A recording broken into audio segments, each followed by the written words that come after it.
Hey, what's going on, beautiful Jellyfish? This is Tracy, and today I'm going to be doing a video on blue card advantage. I've done a bunch of these card advantage videos, so if this is something that you're interested in, it's in my massive EDH playlist, but you can just search in my EDH playlist. I have like a ton of other EDH random videos, but like I said, these are really sweet EDH cards. And honestly, who doesn't like drawing cards? Because to be honest, that's one of like my favorite Magic things that I can actually just possibly do is just draw cards. So yeah, let's get into it. The first card I want to talk about is a pretty huge blue staple that just came out recently, and that is Opt. I really like this card a lot. It's a 1 mana card.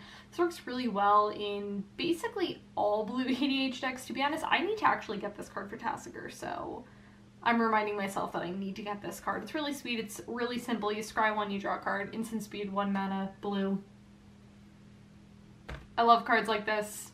Card's great. Run this card if you can in anything. Okay, and then we have a Preordain. Preordain and Opt are very similar. This card is sorcery speed, but you get to scry 2.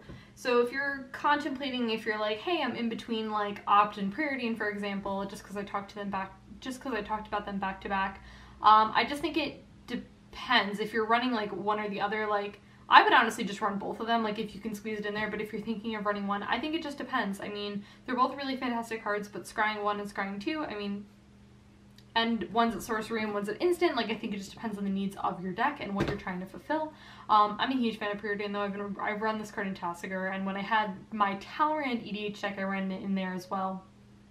I think it depends. I think it depends if you're trying to play more on your opponent's turn, or like the deck like that I'm not super into running. Like I can play cards on my turn or my opponent's turn, and I don't really care, but that's just the nature of my deck. It just depends on yours, you know, what are you really looking to accomplish? But then also, do you want that little bit of advantage of knowing, you know, what's on top of your deck and controlling that a little bit more? What really, you know, it just depends on the needs, but I do like both of them. Then we have Think Twice, and this, to be honest, is a card I honestly forgot about, and then when I was building like my whole blue-white list that I want to run in Modern, I was like thinking about cards that I want to run, and you know, there's a lot of people who have, you know, opinions on what cards should be run around card advantage, but I do really like Think Twice. I have one of my friends who, I think he's on Esper right now, Esper Control. He's a huge control player like me, and he tends to run cards that are a little bit, I would say, off of the beaten path. Like, you don't typically see Think Twice in a lot of blue players' lists, but I think it's really sweet. Like, I think if you're running like 2 colors, like blue-white or something like that, I think it works really well because, you know, your options are a little more limited. Like, if you're running 3 colors, you know, you just have a ton more options of cards that you can run. Say you're doing like Jeskai Controller, like Esper Controller, things like that. You know, you're opening up a different color scheme, so you have a ton more options of cards to run. But I think in 2 colors, I think this seems to work really well. I think I'm actually going to run this, or at least try to run this in my blue-white list and see how I end up liking it, but it's pretty sweet. It's 2 mana, draw a card, but then it's got flashback for 3. To be honest, it is kind of a lot of mana for what it is, but I like the fact that it's instant speed. I know I went on a whole Modern rant right there, but this is a really good Modern card. But in EDH card too, I think this card is really sweet. I do again like that it's instant. I think this works really well for just I am doing an instant speed type of thing. And something I will say about flashback too is, and I said this before, people honestly forget about what's going on in your graveyard unless they're like outright looking at your graveyard, constantly keeping up with it. Like, I a lot of times like don't remember cards in my opponent's graveyard, especially if they've cast Think Twice on turn 2 and then 20 turns later they're like flashback my Think Twice. Like, I'm not gonna really remember that unless they like flashback it like immediately after. So that's just something to keep in mind with that flashback. I think that can be like a really powerful tool, if that makes sense. People typically don't pay attention, I feel like, to what's going on in the graveyard unless they're avidly looking at it. And especially in EDH, like if you're playing with like 3 people, you know, you're playing against like 4 people in EDH, like do you really think I'm gonna remember what's going on in everyone's graveyard? Yeah, no. So that's really sweet. Okay, then we have Thoughtcast. This is a really sweet card for decks that are running artifact themed stuff, like Brea, like she's a super sweet commander. I could totally see you running Thoughtcast in there.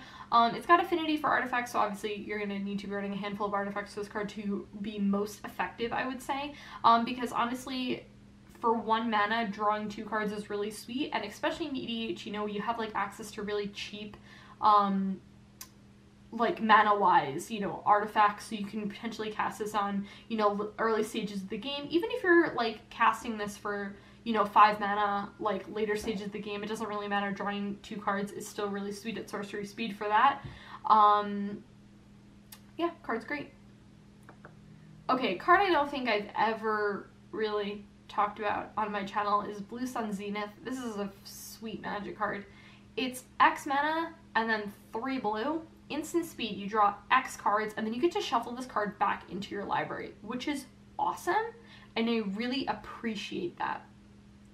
This is a card that I found I just can't really, like, Thoughtscour deck list is so tight. Like, I don't even know, like I said, I want to put an opt in there, but I don't even know if I have, like, room to put it in there, because I'm super happy with my deck list, which is awesome, which is, like, a super great feeling, but I'm like, you know, if I was building, like, a very aggressive, like, control deck, like, yes, I would totally throw Blue Sun Zenith in there. I just don't feel like I have room for it in, like, any of my decks right now. I mean, I guess I could put it in ladies. I could, like, totally find. Is there a lady in this picture? Hold up. Is that a dude? I can't tell. The art is too small and my eyes are way too bad, but anyways, so you draw X cards and you get to shuffle it back into your library. Now, what I really like about this card is it's a perfect mid-range card. I love cards like this that I can cast this card on, like, turn 10, but I can also cast it on, like, turn 30, and I get great satisfaction in Blue Sun Zenithing for, like, 15, or, like, whatever it is. So, card's really sweet, and then after I'm done with that, like, after I draw just a ton of cards, which, by the way, just saying, a lot of times if you do that in late stages of the game, your opponent's just like, alright, cool, well, I guess I'm probably dead because you're probably drawing so many answers.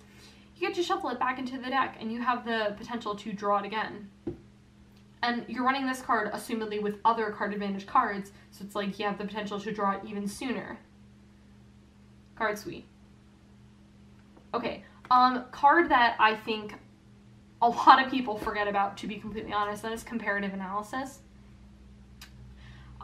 To be fair, I don't really think I would know that much about this card if it didn't have Jace's face on it, because my one friend Dimitri is obsessed with Jace, and any card that has Jace in it, he's like super into. So anyways, it's 4 mana instant speed. Target player draws 2 cards. Now, let's just be completely honest. If you're casting it even without the surge cost, that's really good value. That's like inspiration, but it's better than inspiration because it has this surge, which you may cast it for its surge cost if you or your teammate, but if you cast another spell this turn.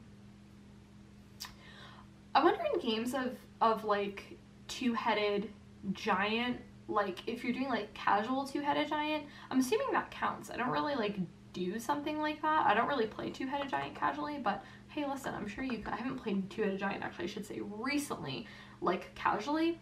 That would totally work, and that's actually really sweet. But anyways, so it's surge cost, instant speed. You can draw 2 cards, which is great for 3 mana. But again, even casting it for 4, I'm totally fair with. I think this card is still really sweet for that.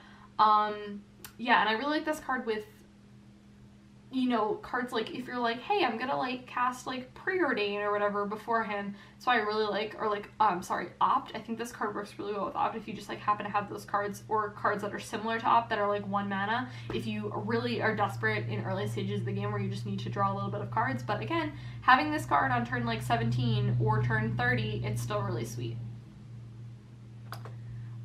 Okay, so this is another card that I really haven't spent that much time. I mean, I've talked about the other Predators, but Jin-Giitaxias, yo guys, this card is super, super mean. So it's, he's a big dude, like, let's just say that. He is 10 mana for a 5/4 flash. At the beginning of your end step, you'd casually just draw 7 cards.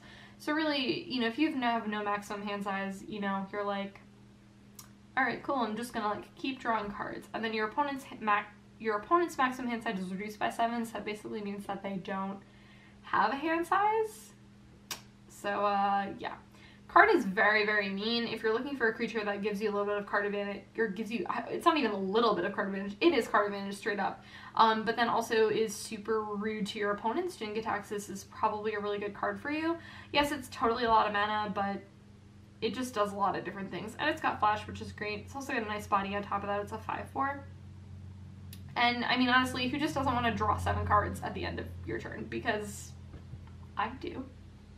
Sounds pretty sweet to me. Yeah, and then also just hurting your opponents. Like, come on, this card's gonna totally put a target on your back, but you're playing blue, and to most people, that's a target on your back in and of itself. That's that. Then we have Divination. This card is very straightforward, but the intention with this video, I would say in particular, is like if you're building like blue-red and you just need like a ton of like draw cards, or you're playing like Talrand, or like something where you're just like, I'm squeezing in like the crevices of my deck. Like I have a lot of the basic cards, but I'm like looking for other cards. Like when I had Keranos, I threw Divination in there. When I had Talrand, I threw Divination in there just because I was looking for like cheap, cost-wise, like blue cards that did cool things, that like dreamy cards or like countered cards. Like that's what I think I really like.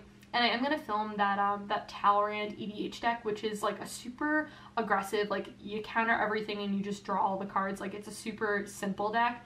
My intention, I would say, with that deck is really having it be budget. Like, and I'm not saying the whole deck, but I'm saying a lot of these cards are like super cheap. This is a card that's like super, you know, magic card wise cheap, and I know a lot of people on here are like looking for like budget alternatives. This is a really sweet card. You know, you're not going to buy like a Jin-Giitaxias, but you're like, hey, I want, you know, cards that are, you know, not going to be very expensive, but still, you know, do sweet things like drawing cards. Like drawing cards, I think the really awesome thing is like with it is if you're like, it's kind of like a thing that's always just good. And also too, like if you're paying like this card is like 3 mana, draw 2 cards, sorcery, like that's great. That's just an awesome card, and that's like always going to be good, you know, unless they come out with like a Divination that's like instant speed, you know, that does this. But again, in EDH it doesn't really matter because like you could run both of those cards, like Preordain, Opt, Scry, Preordain, Opt, Serum Visions, all those cards, like you can just run all those cards. Yeah, some are better, or like Brainstorm, like yes, some of them are like better than others, but like why not run all of them? You know what I mean? Like there's no real consequences to, if you can run all of them and your deck list is like calls for cards like that, like totally do that, which is what I think is super sweet. I should have totally said that in the beginning of the video, but I'm saying it now. Doesn't matter. Anyways, Divination, solid card. Okay, then we have Thoughtscour. And this card's really sweet. I mean, I don't think it totally belongs in like mill decks, but what I really like about this card is it's 1 mana instant speed, target player mills 2, draw a card. Now that first ability may or may not be relevant, I think it just totally depends, but what I really like about this is Thoughtscour works really well in, like I said, those like Augur decks, or just decks where you like want cards in your graveyard, or if you're building a mill deck, people still do things like that, if you're doing that, or honestly, this card's just good if you know, your opponents are playing things where, like, you know what's on the top of your deck, their decks, and you're like, you know, I'm really focusing on getting, you know, those cards into their graveyard. What I really like about doing things with, like, Thoughtscour is having them mill as then Bajuka-bogging them the next turn. I'm totally known for doing that. I play, like, Life's Finale, which is the black board wipe for 6 mana. It's like you can look through target player's target opponent's library, and you put 3 creatures into their graveyard, and then I'm like, cool, put them in your graveyard, Bajuka Bog you. Like, that's one of my favorite things to do. So anyways, Thoughtscour is really sweet for that. Other than that, it's, you know, milling too, again, works really well, and like if you're doing like Augur, I would totally recommend Thoughtscour, where you like want cards in your graveyard, and you draw a card. All in all, this is a really sweet card, and you're only paying 1 mana for it. Card's great. Okay, and the last card in this video is Quicken, and I have to say, I think out of all of the cards that people in real life Magic know me for, Quicken's definitely one of them. I'm known for like every like Quicken Supreme Verdict, and even in EDH too. I mean, this card is so strong. I mean, you take like a card that is so sweet, like a board wipe or whatever, that's so good at sorcery, but then it just gets better when you Quicken it, because you Quicken it and you can play it as an instant, but then on top of that you just get to like draw a card for 1 blue mana at instant speed. This card is just so sweet. I love that it does like both things. Like, I just think this card is so like unfair, and when I say unfair, I mean like that in a good way, because it like does so many sweet things for only 1 mana. You know, sometimes you just Quicken because you really need to draw a card, and guilty, done that before, it totally happens, but most of the time you're just casting this and you get so much advantage of just playing that really sweet card that's a sorcery that you're like, I really wish I could cast this board wipe on my opponent's turn, that would be awesome. You can do it with Quicken, and you get to draw a card. All in all, card is great. I would highly recommend this card. That is it. That is it talking about blue card advantage cards in EDH. I mean, a lot of these are like modern cards too. Yeah, that's all I got. I'll see you guys in my next video.